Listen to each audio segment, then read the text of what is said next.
Hey Retro Tech friends, and welcome to another edition of Dave's Retro Video Lab, the show where we check out old video gear from yesteryear. Today in the lab, we are taking a look at the Panasonic PV-GS400, a MiniDV camcorder from 2004. If you have ever wanted to dip your toe into the retro camcorder pool, this is a great place to start. Think of it as the Swiss Army knife of retro camcorders. It's compact, loaded with features, easy to use, yet advanced enough to feel a bit pro-gearish. In 2004, the GS400 hit store shelves at around $1,500 US. That's about $2,500 today. Now, that is pricey, but it was also one of Panasonic's most feature-packed consumer camcorders of its time. At the heart of the PV-GS400 is its 3 CCD imaging system. A prism splits incoming light into red, green, and blue, with each color being captured by its own dedicated CCD sensor. The result? Richer, more accurate colors, smoother gradients, and overall better image quality than the typical single-chip consumer camcorder of its time. The Panasonic PV-GS400 recorded onto MiniDV tapes, and thanks to FireWire, you could transfer your video directly to a computer with minimal loss in quality. Panasonic partnered with legendary lens maker Leica to equip their camcorders with high-quality optics, and the GS400 was no exception. It featured a 12:1 optical zoom lens paired with electronic image stabilization, giving users sharp, steady shots. Panasonic also included a digital zoom that stretched all the way to 700:1, but for the best image quality, it's always wise to stick with the optical zoom. Now, low light was always the weak spot for consumer camcorders. The GS400 is rated at 12 lux. It does okay in ambient light, but in darker situations like this one, the picture is very noisy. Now, I understand it can't compare to a pro camera, but it does get the job done.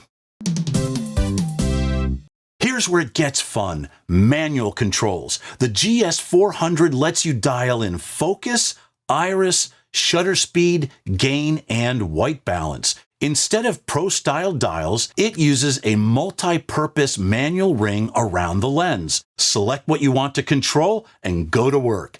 It's not as fast as a pro cam, but a huge step up from menu diving on most consumer models. For beginners, it's a great way to learn manual shooting.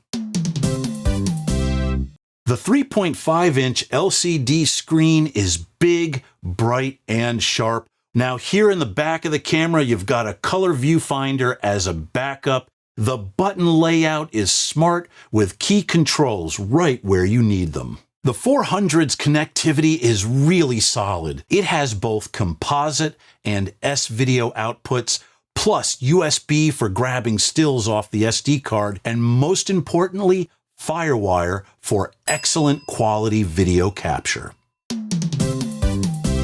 The PV-GS400 packs a few pro-ish tricks: zebra stripes for exposure control, and a soft skin mode that's supposed to smoothen out blemishes, though honestly, I didn't see much of a difference. For recording, you've got options: standard 4:3 aspect ratio, a wide anamorphic mode for 16:9 TVs, Pro Cinema mode, which is similar to the wide feature, but recorded video at 30 frames for a more film-like look, and of course, classic letterbox. Plus, the 400 has a whole host of early 2000s digital effects, which included strobe, picture-in-picture, and mosaic. Fun to play with, even if most people never used them. The 400 also took stills up to 4 megapixels using pixel shift technology, with digital stills captured directly to an SD card. Now, by today's standards, that's pretty laughable, but in 2004, it was a big deal to have a camcorder which could double as a still camera. So what is it like to shoot with the PV-GS400? In good light, the footage is colorful, detailed, and sharp. The 400 definitely has that distinct early 2000s mini DV look. Now, the built-in mic is fine for casual use, but add an external mic and you will get surprisingly good audio. So, is the Panasonic PV-GS400 worth adding to your retro tech collection? Well, abso-frickin-lutely. It's compact, versatile, and easy to use. Heck, I would call it one of the best all-around retro tech camcorders for collectors or anyone who wants to capture that early 2000s look.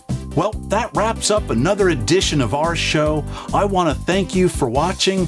Take care, and we'll see you next time.